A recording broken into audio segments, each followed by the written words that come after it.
বাড়ছে ইন্টারনেট ব্যবহারকারীর সংখ্যা। ব্রডব্যান্ড ইন্টারনেট ব্যবহারকারীর সংখ্যা আগের চেয়ে বেড়েছে।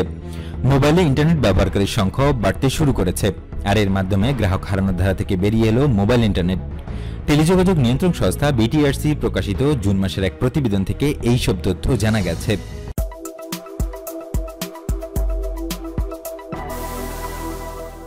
প্রতিবেদন দেখা যায় 30 জুন পর্যন্ত দেশে মোবাইল সংযোগের সংখ্যা ছিল 16,95,95,000, যা 31 মে পর্যন্ত ছিল 16,15,06,000।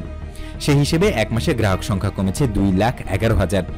এর আগে মার্চ, এপ্রিল ও মে এই 3 মাসে মোবাইল সংযোগ কমেছিল 46,08,000। করোনা ভাইরাসের কারণে লকডাউন শুরু হলে সংযোগ হারাতে শুরু করে মোবাইল অপারেটরগুলো।